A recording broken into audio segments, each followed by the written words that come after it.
Bonjour à tous, aujourd'hui on va faire la recette du pain en cocotte. Regardez-moi cette beauté de pain, magnifique. Et donc on va apprendre à faire du bon pain comme les fameux boulangers au feu de bois. Et on va faire le pain en cocotte, un pain qui a un goût extraordinaire. C'est parti. Alors pour notre pain, il nous faut 500 g de farine. J'utilisais la farine T45 là, mais on peut utiliser la T55 bien évidemment si on veut. On peut faire un mélange de farine aussi. On peut rajouter un tiers, on enlève un tiers et on met un tiers de farine de seigle par exemple, ou farine complète. Donc là je prends ma levure, 30 g de levure. On peut mettre de la déshydratée aussi si on veut. Je mets d'un côté et là je mets 8 g de sel.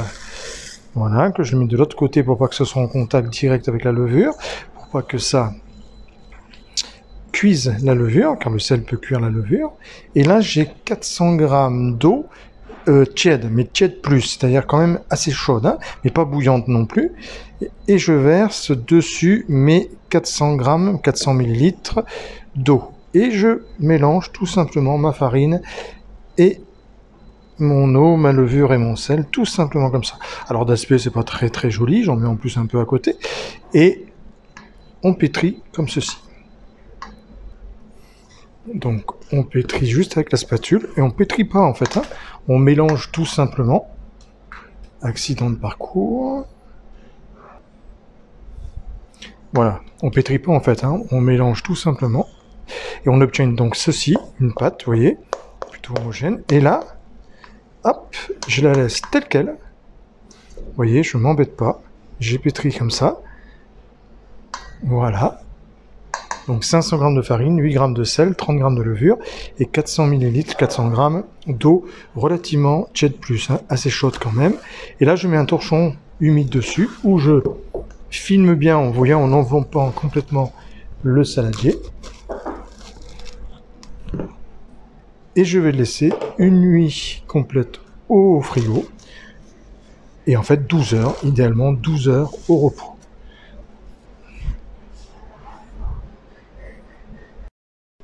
Alors notre pain a 12 heures de fermentation, donc vous voyez il a vraiment bien travaillé.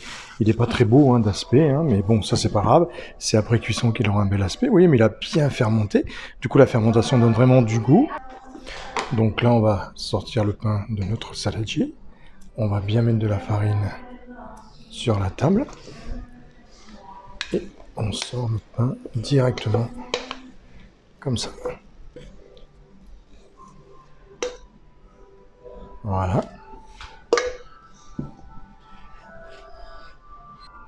Donc là, notre pain, il est parfait. Là, je vais prendre un torchon.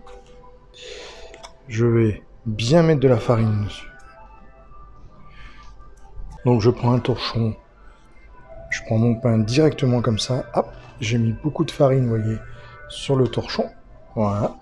Bien la farine dessous pour que quand on va le vider dans la cocotte, il soit pas embêté. Et là, je vais refermer comme ça mon torchon. Et je vais le laisser 2 petites heures encore pousser comme ça sur la table, fermé dans le torchon, avant de le mettre dans ma cocotte tout à l'heure. Donc là, j'ai fait chauffer ma cocotte, vous voyez, ma cocotte au four à 250 degrés, et on a notre cocotte qui est hyper chaude. Bon là, la cocotte est vraiment hyper chaude, le four à 250 degrés. J'enlève, vous voyez comme elle fume. Vous avez vu? Donc elle est vraiment, il n'y a pas d'huile, il n'y a rien, hein, juste la cocotte telle quelle. Et je vais prendre mon torchon avec mon pain qu'on a laissé pousser pendant 2 heures, vous voyez, et je pose mon pain dedans. Ça va saisir le pain, vous voyez. Je l'étale juste un petit peu comme ceci. Voilà. Donc là, il va être déjà saisi par-dessous, par la chaleur de la cocotte, vous voyez. Hop, voilà, juste un peu comme ça. Et je referme avec mon couvercle hyper bouillant. Voilà. Et là, je vais la remettre au four pour 30 minutes de cuisson. Donc la cocotte hyper chaude. Je la remets avec le pain dedans. Et là, je mets 250 le four toujours à fond. Et je laisse 30 minutes ma cocotte cuire au four. Alors, regardons notre pain. 30 minutes à 250. Regardez-moi. La cocotte est extrêmement chaude, hein. Cuisson feu très fort. Regardez-moi la beauté de ce pain. C'est pas magnifique? Regardez ça. On le prend. Dès que vous l'avez donc sorti, hop, regardez-moi cette croûte, elle est magnifique. Vous le mettez à refroidir sur une grille. Vous voyez que l'évaporation dessous, la chaleur, la condensation dans le pain s'échappe bien. Et comme ça, il restera bien croustillant dessous et dessus.